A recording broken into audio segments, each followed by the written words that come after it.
What is up, guys? It's your friendly neighborhood web war fanatic, and this will be my review of the Marvel Champions Sinister Motives expansion box. So right here, I have the two heroes that come in the Sinister Motives expansion. We have Ghost Spider right here and Spider-Man Miles Morales, and we also have the 5 villains right here. So Sandman, Venom, Mysterio, Sinister Six, and Venom Goblin. And this would be the campaign. So I'm going to evaluate each one of these categories by their funness, their uniqueness, if they have interesting decision making opportunities in their hero kit or in the scenario, if they are powerful, so if it's a strong hero or a strong villain. And then the wow factor is going to just kind of be a biased thing for me, whether the hero or the villain has something that really pops out to me that I really like. And then the overall rating right here. So let's go ahead and just get started here with a Ghost Spider. Okay, so for Ghost Spider, I have her hero cards put up right here on the Hall Heroes website. So Gwen Stacy, Ghost Spider, she has a Thor of 1, attack of 2, and defense of 3. And basically the way that her kit works is it really revolves around dizzying reflexes, which is her hero ability. As a response, after you resolve an interrupt or responsibility on an event, ready Ghost Spider. So a lot of the events in her kit are like Ghost Kick right here. It's an event and it has a hero response right here. So after Ghost Spider uses a basic power, you can do 6 damage to an enemy. So you have to attack or thwart or defend, and you can play Ghost Kick. And then with dizzying reflexes, you can ready back up because you played that hero response right here through an event card. She also has stuff like Phantom Flip, which is her thwarting card. It's also a hero response. And then she has stuff like Pirouette and Punch, which is a hero interrupt here. Web Binding is another hero interrupt to do stuff during the encounter phase.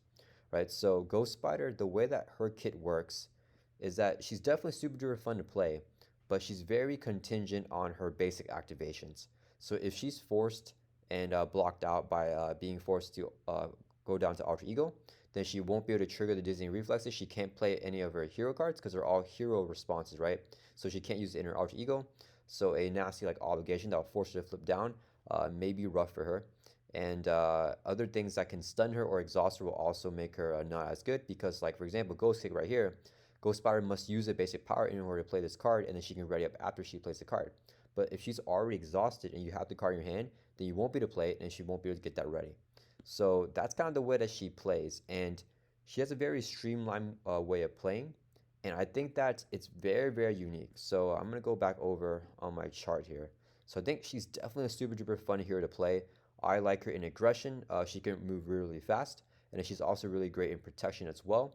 I think that justice and leadership aren't her strongest aspects just because they don't have as many hero responses and hero interrupts for her to trigger with the dizzying reflexes and get those readies. And I think she's a super duper unique hero, one of the more unique heroes in the game, just because she has that super streamlined kit, and she's one of the few heroes that work really well with those responses and interrupts. And she can do a lot during the villain's phase, right? So oftentimes whenever I'm playing her, I do all my stuff during the villain's phase, and whenever it's a player's phase, I don't need to do anything anymore, and I don't even have any cards in my hand because I did all the damage and thwarting whenever the villain attacked and then Ghost Spider defended. She definitely has very unique, interesting decision-making opportunities as well whenever you're playing her. Even though she does have a streamlined type of kit, you really have to decide how you're going to deck build with her, and if you want to trigger those interrupts during your player phase or during the villain phase, right? So do you want to make a basic attack during your turn or a thwart and then play the Ghost Kick or the Phantom Flip, or do you want to wait until it's a villain's phase and you defend and then you play that Ghost Kick and then get the ready up in the villain's phase, right? So you really have to think about what you want to do, and I think that's very interesting for the decision making. And then as for her power, I do not think she is a super duper strong hero. I think that she is super duper strong whenever everything is going smoothly and she's able to trigger all of her stuff like dizzying reflexes and get those responses off and make those basic activations. But for me, power really comes in versatility, and because she's so streamlined, if she's playing a scenario that forces her to go down to Alter Ego or stuns her a lot or exhausts her a lot, then or limits her from making a basic activation, right? So like there's some cards like Magneto has a card called Wrapped in Metal where you can't make a basic attack, thwart, or like recover or defend, right? And then you have to exhaust yourself to remove that card. So if she has a villain that counters her, then she's not going to be as good. So I think that for me personally, I don't think she's going to be as strong just because she needs to play the way that she wants to play, right? If she's doing what she does best, she is strong. If she can't do that, then she's not going to be as good. So I'm going to pull up my evaluation for her. So I gave Ghost Spider a 3 out of 5. Yeah, I think she's super fun. I think she's very unique, very interesting decision-making opportunities, but she's not super powerful to me just because she's so streamlined and she needs to play in a certain type of way. I don't feel like that she has that versatility and adaptability to counter different scenarios if they throw different things at her. And I think that she will struggle very, very hard with the more difficult scenarios like Expert Ronin or Expert Venom Goblin, just because it hits so hard. And Ghost Spiral wants to defend so that she get it ready and play like a hero interrupt during the villain's phase. And you don't want to be defending against Ronin's attacks because he might hit you for 15. So even if Ghost Spiral defends for like 3 plus 2 somewhere, she'll still be taking 10 damage, which is like her entire printed hit points, right? So I think those more difficult villains make it a little bit more difficult to play her. Not to say that it's impossible, but I think that it's very, very difficult for her to defeat those guys without extreme luck. And then for the wow factor, she does not have the wow factor for me. It kind of hurts me because I love Ghost Spider, the character. I love Across the Spider Verse. I love Miles as well. They're probably two of my favorite characters that are in this game, but I'm just not the biggest fan of their hero kits and how they play. So she doesn't have anything that's super eye-catching to me in regards to the way that she plays in Marvel Champions. So unfortunately, she is a 3 out of 5 for me. But don't get me wrong, if you're playing her like on standard, and if you're playing her against villains that don't counter her, right? So villains that won't exhaust her a lot, won't stun and confuse her, and she's able to do this activation every single turn, she can definitely be very, very powerful and have that check mark right here.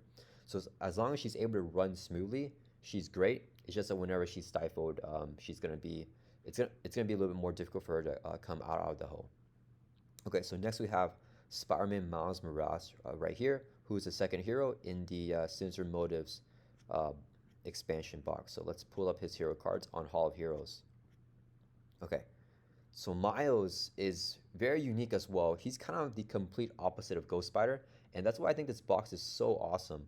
So Ghost Spider is so streamlined. Miles is he's kind of the opposite of that in terms of he's not very streamlined, as he can play in any type of way that you want him to play, right? He plays, in my opinion, pretty much the same in protection, justice, leadership, and aggression, right? Because with Miles, his hero cards are so efficient and so powerful that no matter what aspect you're playing him in, you want to be prioritizing those hero cards, right? So if you look at like Arachnobatics, it's a hero action, deal 2 damage to enemy. If the enemy has a stun status card, do 3 additional damage. If it has confused, do another 3. So this could potentially be a 1 for 8 damage, which is complete insane, right? 3 for 8 is kind of like the normal curve for like a cost for damage. So this is very, very good. Double Life is a 1 cost event. If you pay for it with the physical, you can ready up. So a 1 cost to get it ready and to change your form for free as well. So you can flip down again as well. That's super duper cheap, super duper powerful. Swing in, same thing, 2 for 4 threat removal, and a confuse is insane. Or the confuse, actually, I probably should have talked about his hero ability a little bit more. So he's a 2/2/2 stat line, and then he doesn't really have any hero text right here. He has Venom Blast, which is a special, and Spider Camouflage, which is also a special.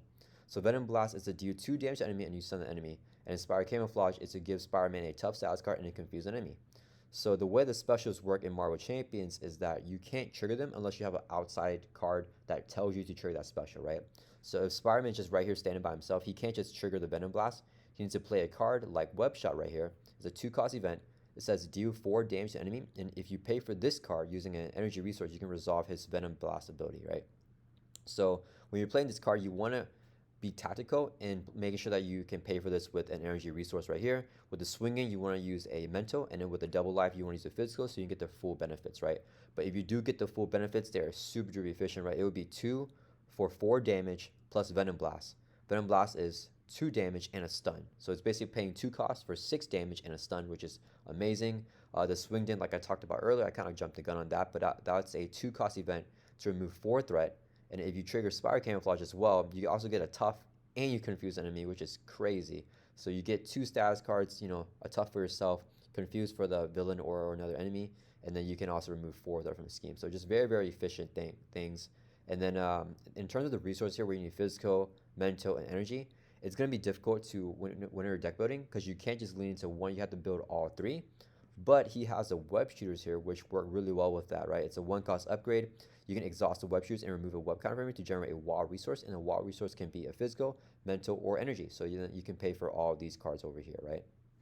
So yeah, I think Miles, because he's so versatile and he can adapt to so many different situations because he can remove threats, he can focus on the swing-ins, he can focus on the damage with web shots, he can play with statuses, right? I think he's super duper adaptable, super duper versatile, kind of the opposite of Ghost Spider in that he can play in so many different ways, but unfortunately he doesn't really have that much synergy with aspects, right? Ghost Spider that we talked about earlier, she has a lot of synergy with aspect cards that will have a hero response or a hero interrupt. So there's a lot of protection events where it's like if you make a basic defense or whatever, you can play that as a hero response, and Ghost Spider has amazing synergy with protection. She also has good synergy with aggression because aggression also has a lot of things where if you make a basic attack or if you make an attack, there's a hero response or hero interrupt. So she can synergize off of that. But Miles doesn't really have that synergy just because his hero cards are so strong by himself, and you want to just be playing them that the way you deck build with him, at least for me, I've had trouble deck building in a way that feels unique to the deck itself, right? No matter how I build for Miles, I always feel like I'm just playing Miles, and I don't really feel like I'm playing the aspect cards as much. For me personally, the way that I like to play the game, I like to feel like I'm not only playing the hero that's unique, but I want to elevate the hero through the cards in the way that I build them specifically, right? I want to be able to put my own touch on the hero, and I feel like Miles is a hero that I can't do that for. So you guys can probably guess what the factors here. For the funness, I think he's super fun to play. He's very unique in how cheap his stuff is and how his cards are so much better than all the aspect cards that you can put in his deck, and that you want to focus on those aspect cards. And he's also unique with having the hero text there with 2 specials, and he effectively has no hero ability, right? It's just some text boxes where you can trigger if you play another card that will trigger it. He does have very interesting decision-making opportunities because of the vast amount of decisions that you will make when you're playing him, right? Do I want to keep a mental for the authority event, the swing in, or do I want to keep a energy for the web shot?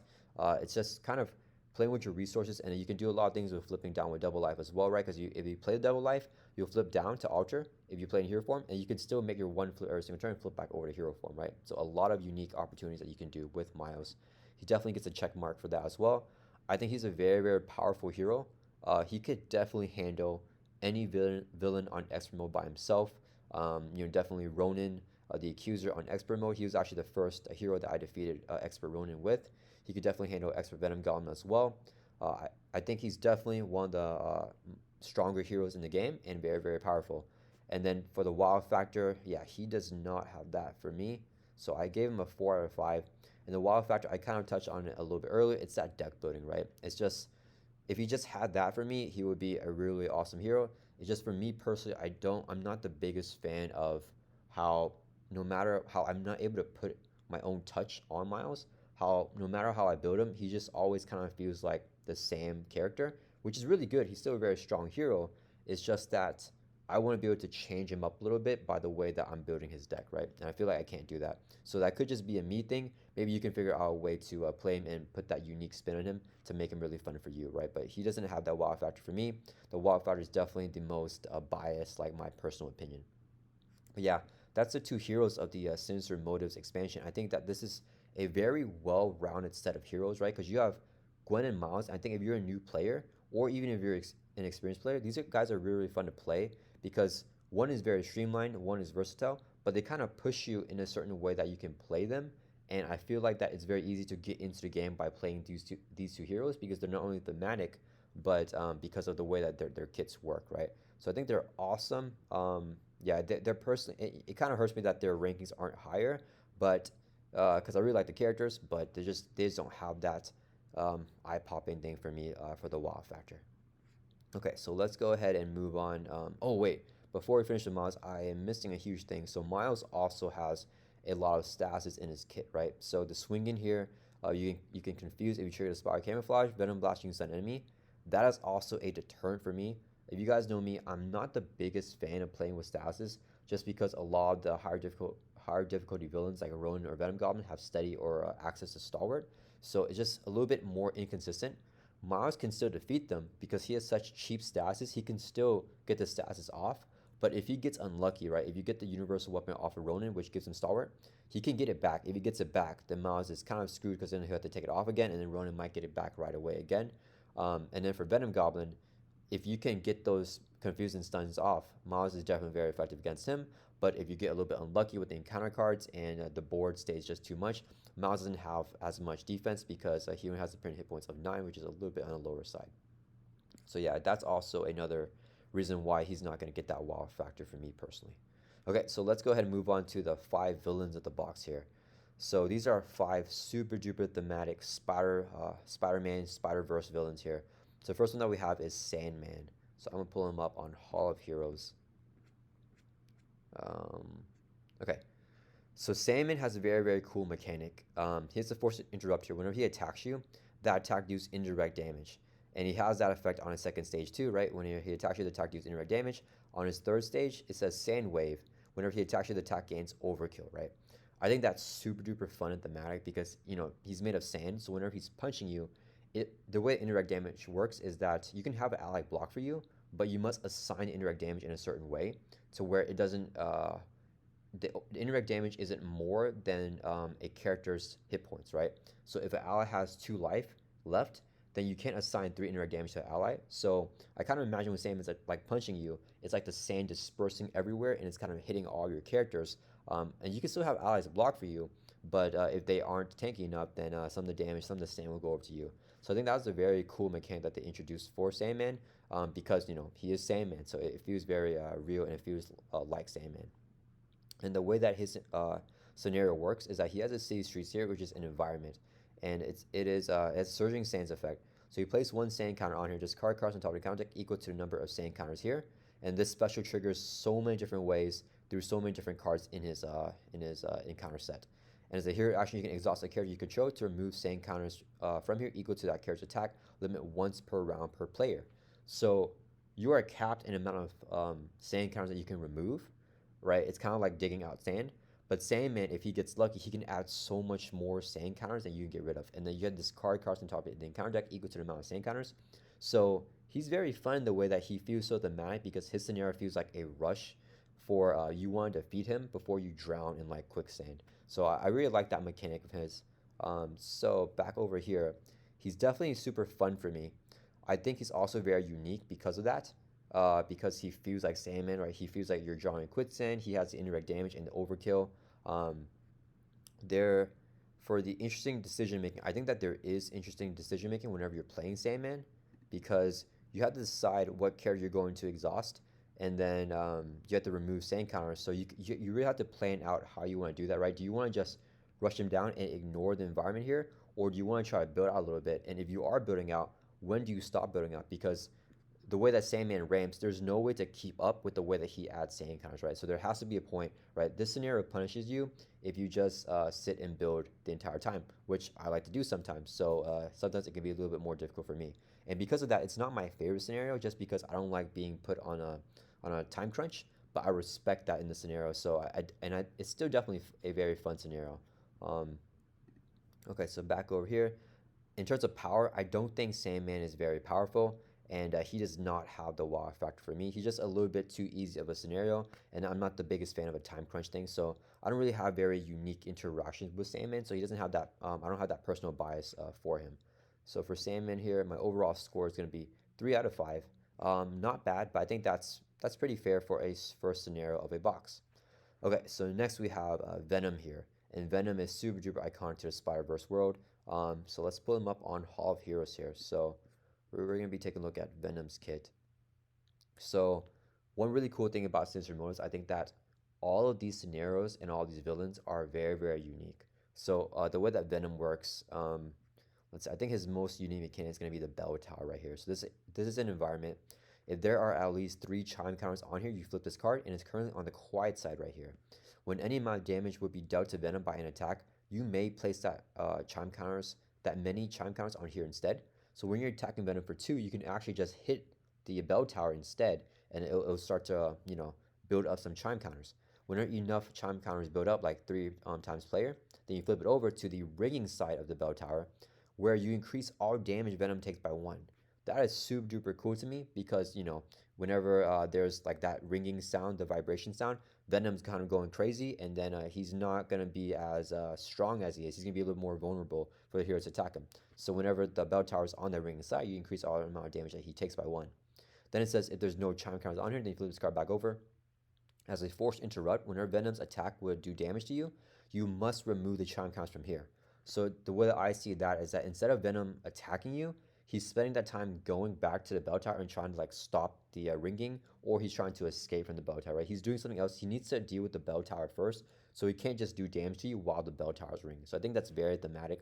Once he can get the bell tower to be quiet again, then he can start to do damage to you, right? So because of that, I mean, that by itself already makes this scenario super duper unique, super duper fun, and there's definitely very interesting decision making opportunities because you have to decide, am I going to make the bell tower ring here, or am I going to let it flip, or do I want to just keep it quiet, right? So there's so many different ways that you can fit around with the scenario. I think that he definitely has the 3 check bars here for me. And in terms of power, Venom's definitely not the most difficult scenario in the game, but he can be difficult. I think he has decently high variance, right? So he has this ability here called Vengeance on his stage 1 and stage 2. It's a force response after you attack and damage Venom with a card you control, right? So if an ally or an event, or if your hero attacks him, you place one face down boost card on your identity.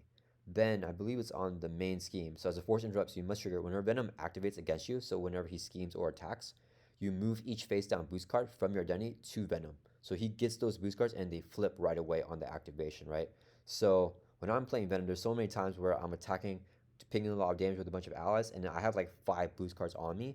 Then if he schemes or attacks, he's going to scheme with 5 boost cards or attack with 5 boost cards, which could be really brutal depending on what they are.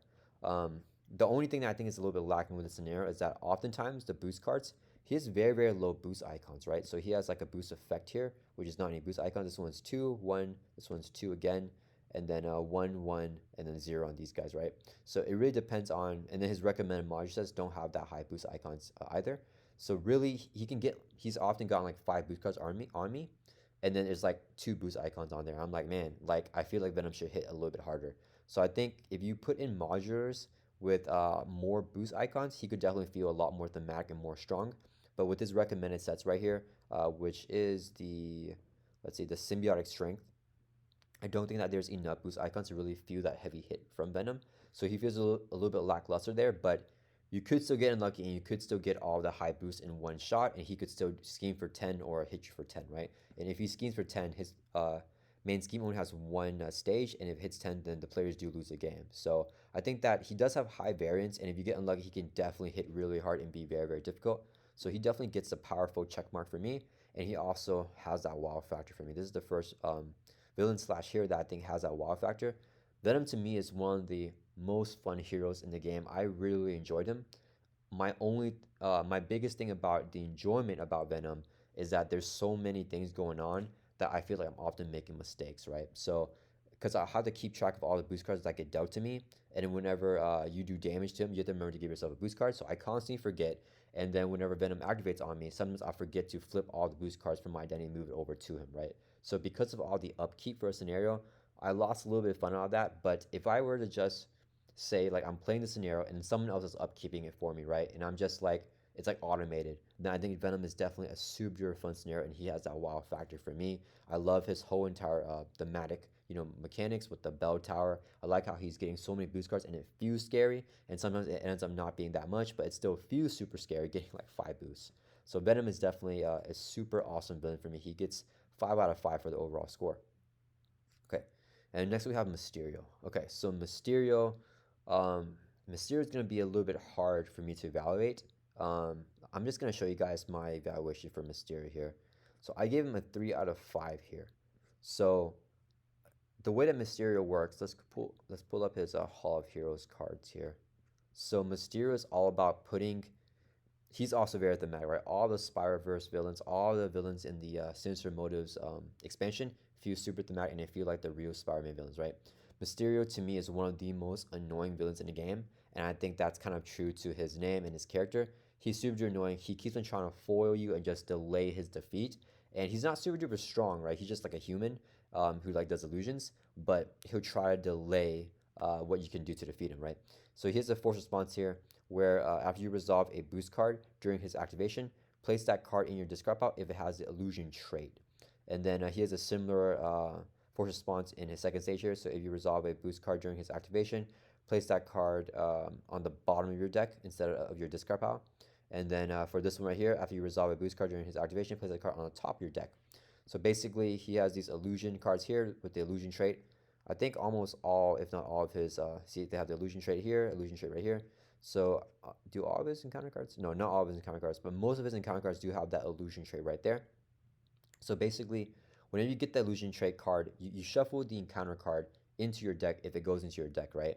And then whenever you would draw the card, there's a force interrupt here on the main scheme. Uh, I think they're the same. So right here, force interrupt whenever you would draw or discard an encounter card from your deck. Instead, you deal it to yourself as a face-down encounter card, and then you draw another card, right? So basically, if the way that he works is you don't really know what's coming at you, right? Because he has illusions, so you don't know what's real.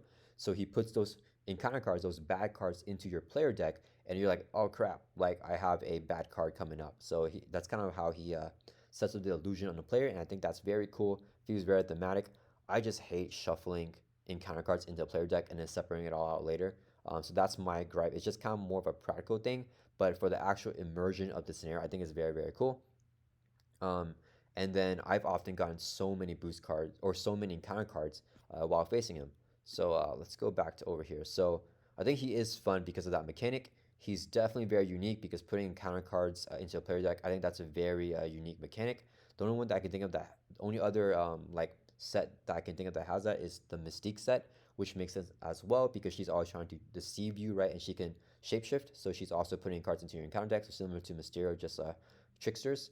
And then so this one's a little bit weird for me. He does not have interesting decision making opportunities, at least the way that I play him. I feel that he's pretty straightforward, and we don't really have too many different options, right? You kind of just gun him down, or you just build a little bit and then gun him down, right? There's not really too much to do. You don't really have control over his boost cards, whether they're illusion cards or not, right? And then when you get him into your deck, when you get the illusion card, you don't really know when it's coming. You kind of do if you like look at your deck, but if you don't look at it, then you don't know. And when you get it, you just get it as a boost card, and then yeah, or you get it as an encounter card. So I keep saying boost. So you just get the illusion card as an encounter card. You know what's coming, and then you just get like this encounter card here. I think it would be more interesting if the encounter cards, these illusion cards, were more if they actually threaten the player more, right? So these illusion cards here is just a one hit point minion with one scheme, one attack, and it won't activate right away when it comes out. This one is kind of like a defense shield for a Mysterio, right? It's just a mirage here whenever you would do any damage to him. You discard top 4 cards of your deck instead, and then discard his card, so he won't do anything to you right away. Um, and I think, oh, is that it? Is that all the illusion cards? Yeah, so I mean, yeah, his encounter cards, they just aren't that menacing, I guess, right? So there's no immediate pressure. So even though you know what they're coming, you know what encounter cards are coming because you saw it whenever it was being dealt to you or whatever, and then you deal to yourself as a face down encounter card. It's not that big a deal. I often forget what card is, and I just like reveal it during the encounter phase. I'm like, okay, well, I can easily handle that. I think if there were more board changing cards, right, like an activation, then it could be more difficult. One thing that I just recently realized about Mysterio is that he's actually one of the few villains in the game that don't have an activation card, right? So most villains in the game have a card. I don't know if the Sinister Six. I'm kind of jumping the gun here. So most villains in the game have a card where it just says it's a treasury card, and if you reveal it, it says alter ego. If you're in alter ego form, the villain will scheme. If you're in hero form, the villain will attack you, right? So it's just kind of a basic activation for the villain. But Mysterio doesn't even have that, and in my opinion, activations are one of the worst things that the villain can get. So the fact he doesn't have that also makes him a little bit too easy. So in my opinion, he does not have the power factor, and because he's so simple and kind of his cards are just so weak, he doesn't really present interesting decision making opportunities either because you can really just ignore his cards, and then whenever you get them, you just get rid of them whenever they come, like weak minion or like a side scheme or something like that, right? So he doesn't have that for me, but he does have the wow factor, surprisingly, because of the way that he puts the cards into your encounter deck, and he has a very fun modular set. I don't know if I can find it here. Let me see. So whenever you're playing Mysterio, you have to play him with the Personal Nightmare modular set, and this modular set has some really cool cards. So like Fool's Paradise here is victory 1 when defeated. You add this side scheme to the victory display, and each player gets +2 hand size, right, which with a 6 threat. It has an acceleration, crisis, and hazard. But that's pretty cool because getting this like one way to get increase your hand size. And I think any encounter set that has this type of card is always going to be very unique, and I really like stuff like this. So yeah, I think that, and then he also has a way to, I think it's Deepest Spheres right here. So this card says, discard cards equal to number of cards in your hand. If at least one identity-specific card was discarded this way, place one threat on the main scheme. If no, okay, never mind. That's not the card I was thinking about. Yeah, I'm not sure where the card I was. Wait, is it up here? Sorry, guys. Let me see. I could have sworn that Mysterio had a way to bring out your Nemesis without Shadow of the Past. Um, but maybe I am remembering incorrectly. But yeah, and then he also has this card right here, right, in his kit. Discard your hand and draw to your hand size.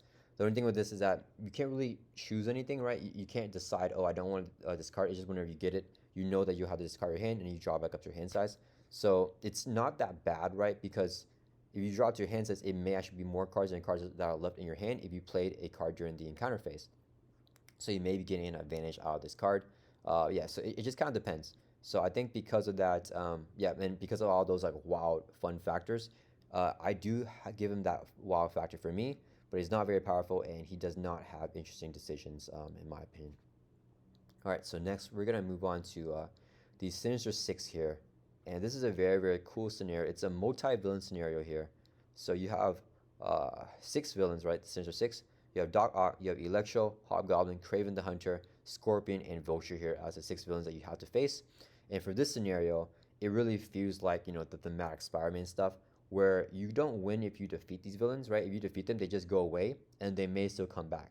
The only way to win is to escape, and you do that through the main scheme right here, or not the main scheme, it's a side scheme called Light at the End, right? You kind of have to escape and get through this hole and get through the light at the end and escape all these Sinister Six guys that are constantly coming up and trying to beat you down. And basically the way to escape is just clearing all the side scheme, right? So this side scheme comes in with hinder 10 times player plus 10. So Soul is going to have 20 threat. You clear off all the 20 threat, then we'll flip over to this side, which is hinder 10 plus 5. So it's going to be 15 threat. And if you clear out this 15 threat, then the players will win the game. Right, so when the last threat is removed from the scheme, the players escape and win the game. So I love scenarios like this. This reminds me of Collector 2 Escape the Museum, but I think that this is a more fun, even better version of it. Maybe just because I'm biased for like the Spider-Verse stuff, but I really, really enjoy the scenario. I think it plays very smoothly. It's one of my favorite scenarios in the entire game. So yeah, this definitely has all that for me. And then all the villains here have a different force response, right? So after Doc Ock attacks and damages you, so this effect, Doc Ock must attack you, and he must also damage you. So if you have an ally block, then it won't trigger because he didn't damage you as in your identity. But if he attacks and damages you, then you place one threat on each scheme, move the active counter to the next villain in the activation order, right? So you can just move them, and then the next one will activate whenever it's the villain's turn to activate. So this is definitely a super duper fun scenario because of all the villains that are coming at you, and the way to win is not just defeating them, but clearing the threat off the light at the end and really escaping through a tunnel, and it really feels like they're chasing you down and you're just trying to escape. And then it's very unique as well. Multi-villain scenarios are usually going to be unique, but I like here how they have the win defeat effect, right? So each time you defeat one of these guys, you remove 4 threat from a side scheme, 7 threat instead if no other villains in play, and you set the villain aside, right? So when we set them aside, they have many encounter cards where they'll come back in, but whenever you knock them out a little bit, they're kind of like pushed down, so you can, you know, remove some threat off light at the end and, you know, get closer to escaping. So I think that's very fun, very thematic, definitely very unique, and you can definitely make some very interesting decision making opportunities in this. So with this thing right here, remove 4 threat from a side scheme. It can be any side scheme. It doesn't have to be light at the end, like this side scheme right here, right? So I think it's so fun whenever you're playing like a player side scheme and then you defeat one of the villains and the villains just clear off the player's side scheme for you. If you have other nasty side schemes that come out from the encounter deck, you can also clear out by defeating the villains. So you have to really decide what you want to do, right? Do I want to just thwart the side scheme, or do I want to knock out the villain and have defeating the villain be the one that takes out the side scheme? Do I want this villain gone, or do I want this villain to activate because maybe they're stunned or confused, and then they can activate, and then that will block that. But if I kill them, then they lose their stun and confused, right? Because that villain gets set aside again.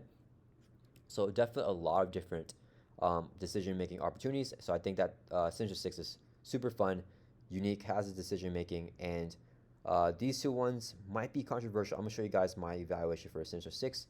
I give them a 5 out of 5. I think that they're very powerful because I'm gonna evaluate this in terms of the expert and kind of contributing some of the campaign stuff as well. So I think that as a standalone in standard, this is a very, very easy scenario.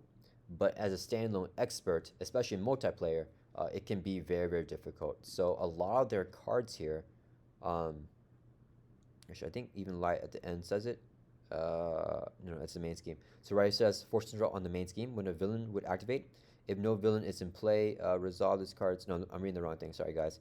Ambush right here. Special. Choose a set aside villain at random. Put that villain into play and place the active counter on it.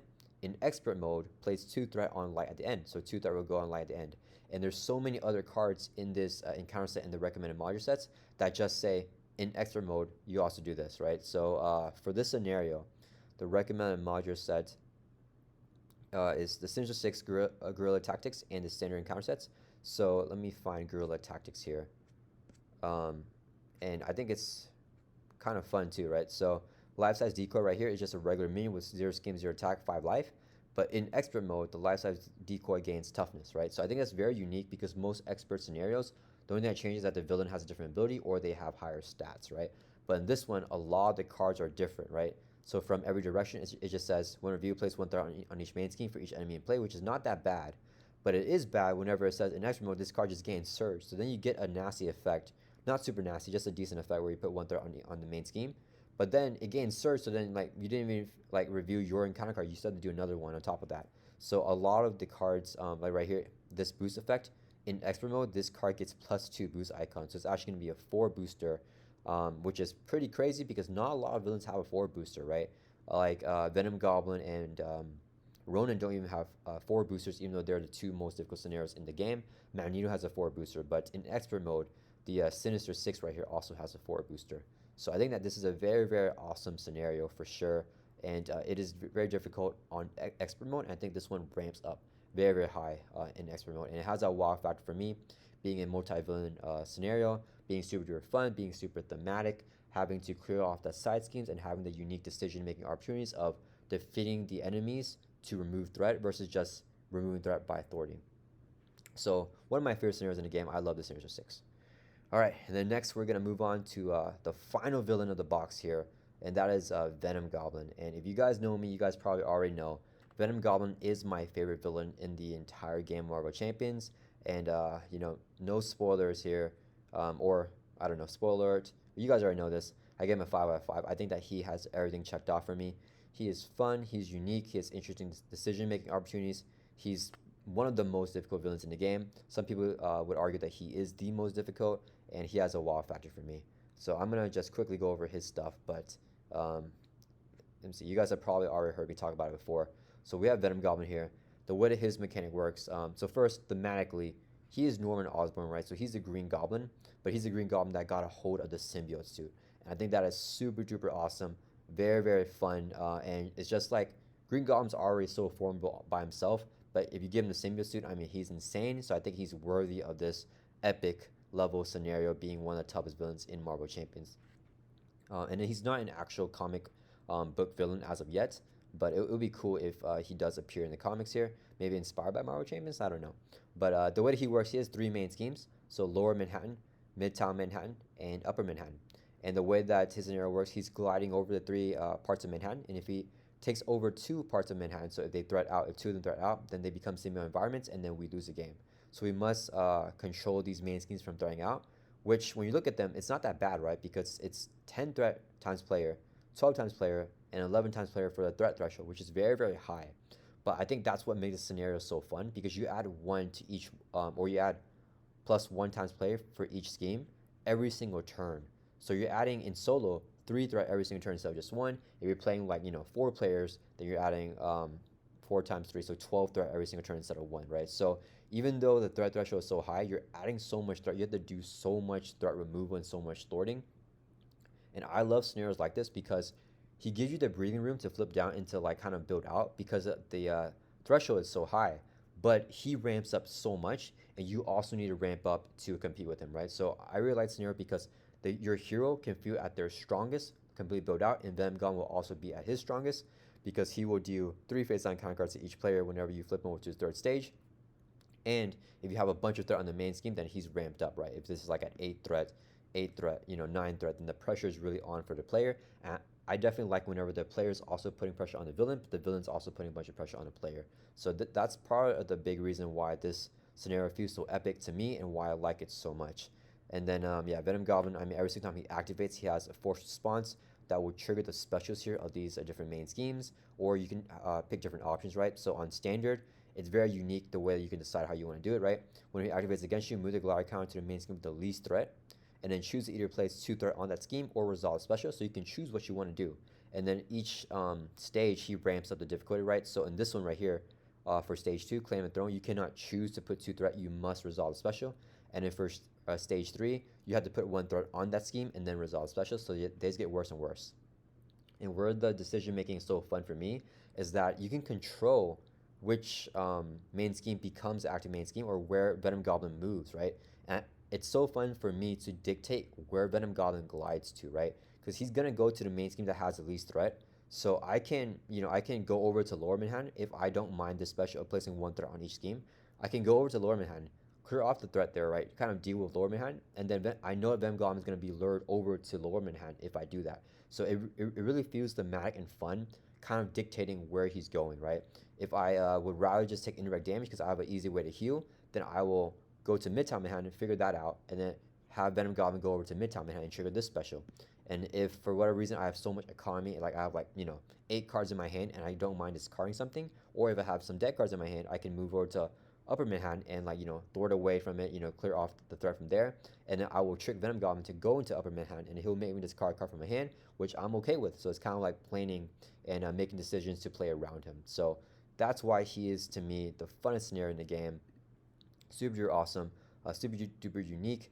He's very powerful because of how much he ramps up with all that threat, and dealing the player 3 face down counter cards means that you have to accumulate the burst damage to gun him down in one go. You don't have to, but he'll be very, very difficult, even more difficult if you don't, and he definitely has a wow factor for me, right, with all the main schemes, with how much he ramps up everything. I mean, Venom Goblin, my favorite scenario, super duper awesome, super difficult, and super fun. Alright, so that is pretty much it with the standalone stuff for the box. That's kind of how I feel about all the heroes here and all the scenarios. And I think that the heroes, they don't have the wow factor for me, but other than that, they are pretty good. They are awesome heroes for sure. And the villains here, I mean, I think that for a box, this is the most well-rounded set of villains, right?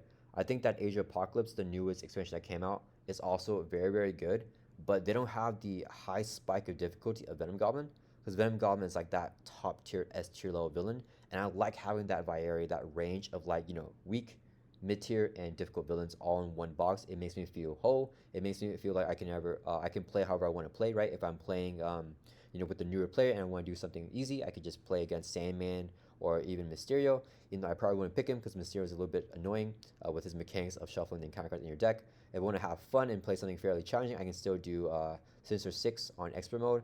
And if I want that epic challenge, then we can definitely do Venom Goblin. So I think that that's really cool how well-rounded it is. And then finally, I'm going to go over the campaign and what I thought about it after playing it. So let's go to the campaign cards at the bottom right here. Oh, actually, let me talk about, sorry guys, one more thing about Venom Goblin. And this is kind of like the big card in his kit. In his recommended module set, you have to play him with, or you don't have to, but he recommends that you play him with Goblin Gear as the module set. And Goblin Gear has this card called the Advanced Glider, and this is known as one of the most difficult encounter cards in the entire game of Marvel Champions. So you attach to a villain, and as a force response, after the attached villain activates against you, it activates against you again, limit once per round per player. So if Venom Goblin has his Advanced Glider, every single time he attacks you or every single time he schemes, he'll either attack or scheme again, which is brutal because if you guys don't remember, he has a force response that triggers every single time after he activates, right? So that thing's gonna activate twice. The specials on those main schemes will activate twice, and it's completely brutal. And the only way to get rid of this card is as a hero action, or it's not the only way, but the main way to get rid of it is a hero action here. Discard any number of attack cards from your hand with a combined cost of 3 or more to discard this card.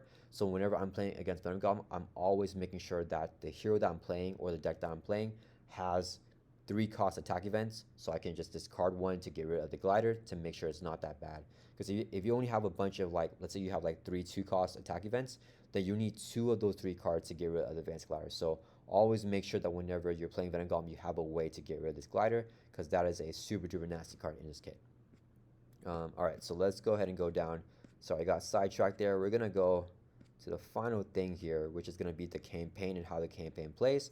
So the way that the campaign works is that there's like a little story that ties all the 5 villains together, where you go through Sandman, Venom, Mysterio, Sinister Six, and Venom Goblin, and then you face them one by one by one by one by one, and then there's a little like tie in with a little story, and then you can build on and you can keep stuff that you'll continue with on the next scenario. And in extra mode, your hit points will also translate, right? So you end the scenario with like 7 hit points. The next scenario, you'll also begin that with 7 hit points. So it's a way to kind of just tie these scenarios together and have them be a little bit more continuous, I guess.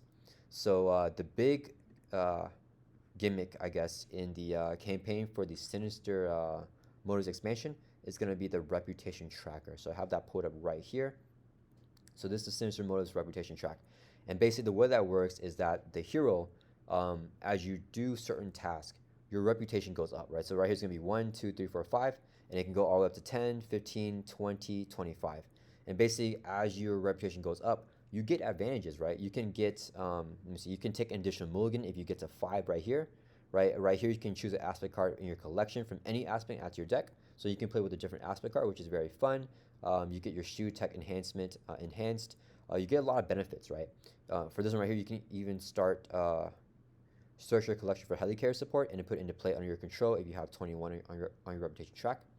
But as your reputation track goes up, the villain sees you more as a threat, right? So that means every single time you're facing the scenarios, they also ramp up, and it's also more difficult for them, right? So if you get the 5 here, sure, you can take additional mulligan, but the villain here is going to place 1 times player threat on the main scheme, in addition to where the main scheme starts off with.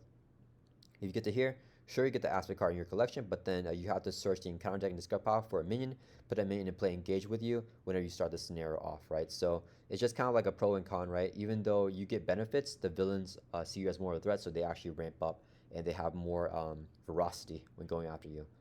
Yeah, and then the way that it works is that every single scenario, so from scenario 1 with Sandman to Venom to Mysterio, whenever you defeat the scenario, you get points on your reputation track for these conditions right here, right? So you get plus X points for your victory points in a victory display. You get plus 1 point if there's no minions. So if you clear out the entire board, you get a point for that. If you clear out all the side scheme, right, no side scheme in play, you get a point for that. If there's no threat on the main scheme, you get another point, right? So just basically for certain things, you get points, and basically it's like good things like board control, stuff like that.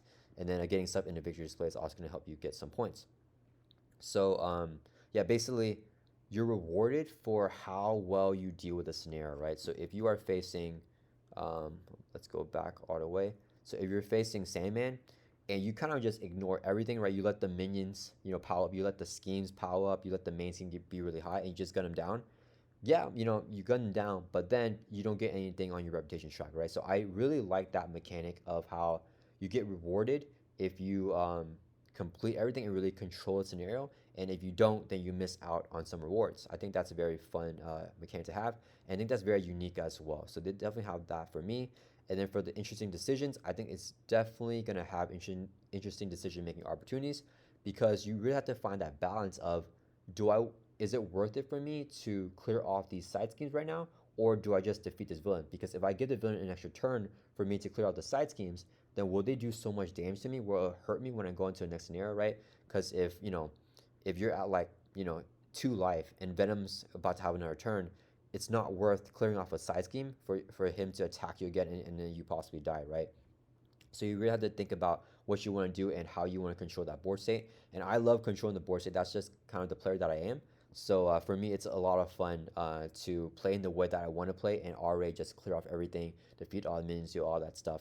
Whenever I first played this, I did not realize that we had to do that. So if you guys remember my expert campaign against this, the Sinister Motives, for Sandman, I missed out on a bunch of stuff, and then I didn't really get any reputation for that, and I started doing better for the other ones. So I think that's also fun too, to just kind of like not realize that he'll ramp up, or you'll miss out on some stuff if you don't clear that. So yeah, that's very fun. And then I think that the difficulty here is very, very powerful. So this is a super duper difficult campaign. The scenarios by themselves, sorry, I keep going back and forth. So the scenarios by themselves are not that bad. Really, Venom Goblin is their only really, really tough one. And then Sinister Six is also very tough on expert mode. But other than that, they aren't like super tough. But in campaign mode, everything is worse. Everything is like ramped up, and Venom Goblin is crazy in the campaign. So you have the public outcry here for the expert mode here, and it's a permanent environment, or it's not a permanent environment. It just comes into play here, and it comes in with 3 times player notoriety counters. After a minion or side scheme is defeated, you remove 1 notoriety counter from here. If you can clear 3 off, then it will go into the video display. So you basically start off the game with a hazard icon, and the only way to get rid of it is to clear off a combination of 3 minions and side schemes, right? And there's not going to be 3 in play. If you do all stuff in a campaign, there will be 1 minion and 1 side scheme for you to clear off. But then you have to start that first turn with a hazard, which is completely terrible because Venom Goblin already has a 1 reviewed effect here to deal the player 2 face-down counter cards if you're playing him in expert mode.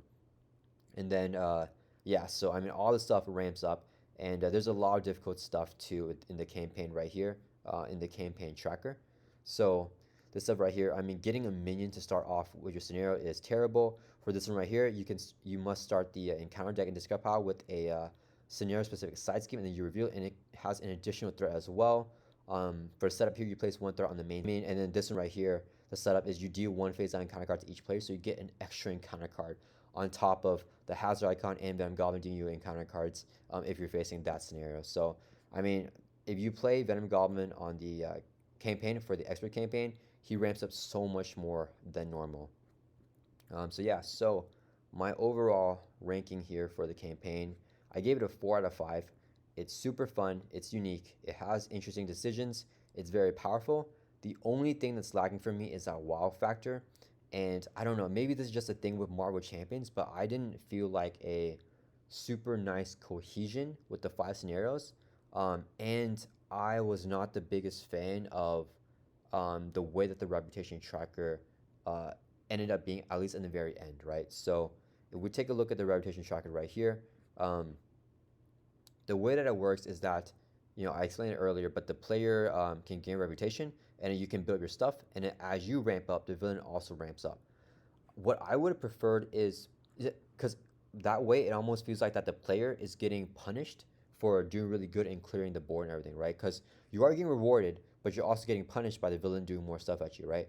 The way that I would have preferred it, and what would probably give me that wow factor, because I think that this would be enough to push it over for me, would be if the villain had all this nasty stuff no matter what, right? So no matter what you do, if you don't clear out the board state and you don't get reputation, or if you do clear it, the villain it's just way more difficult. But the rewards for the players, you get these rewards if you do get reputation, and you get even stronger rewards for the more reputation that you get than what's given here, right? Because then that really incentivizes the player to spend time to clear off everything and control each scenario before they move on to the next scenario. And I think that makes for a really fun like cohesion with this box, because then if you just rush through everything, then Venom Goblin will be way more difficult because you won't have the benefits, but you have all the negative effects. But then you actually feel rewarded because whenever you are doing everything, only the player gets ramp, only the player gets advantages. The villains don't get advantages whenever you are doing stuff to get your rewards, right? So it's not just getting a reward and a punishment at the same time, it's just getting a reward. And then for this last one right here, a lot of people gave me advice and told me about this last one and to not do it. So if you get to 25 here on your reputation track, then each player may search their collection. So it says may, so you don't have to, but the reward is you may search your collection for a symbiote suit upgrade and then put it into play under their control, right? So the symbiote suit, let me see if it's at the bottom here. Yeah, so this is the symbiote suit upgrade. It's a 4-cost upgrade, max 1 per deck. So you can start the game with it, which is cool, right? Because you get a 4-cost upgrade. Your identity gets +1 to each of his basic powers, +1 hand stats, +1 hit points. That all sounds great, but you also have a hazard icon on here, right? So if you combine this hazard with that hazard on the public outcry right here, combine that with the setup for villain where they'll do you 1 face down encounter card to each player, and then combine it with Venom Goblin who's already dealing you 2 encounter cards, that's going to be like 5-6 encounter cards on the first turn because he's going to do you an additional one. I mean, that 6 encounter cards might just end the game right there, even though you have a symbiote suit in play, right? And if you don't want the symbiote suit, then you got 25 reputation where there's a reward that you may get and then you decline to get it, and you still get this punishment for you where you deal 1 face down encounter card to each player.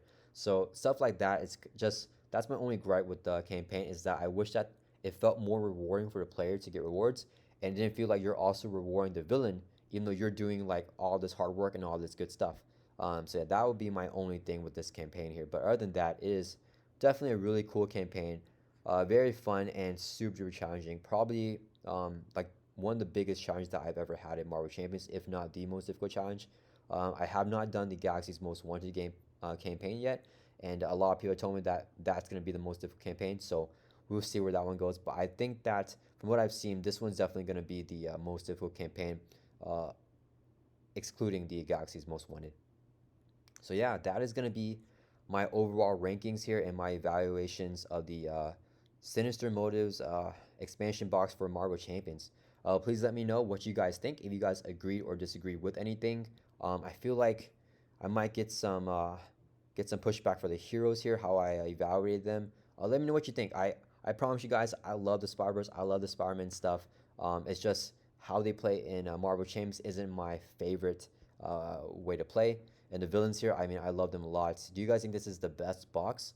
I went back and forth a little bit about the Age of Apocalypse, the newest box that came out, and I think overall I will still have the Sinister Motives as the best expansion in Marvel Champions. And I think that if you're gonna buy any product in Marvel Champions, outside of the core set, which is required to play, I would definitely recommend getting the Sinister Motives expansion here. I think it has everything that you need. It has awesome, very unique heroes that will teach you to play the game in very unique ways, and it has a huge variety of villains here, right? From easy to middle to very, very difficult, like top tier, like top two most difficult villain in the game. So, yeah, let me know what you guys think. And yeah, I will see you guys in the next video and hope you guys enjoy this one.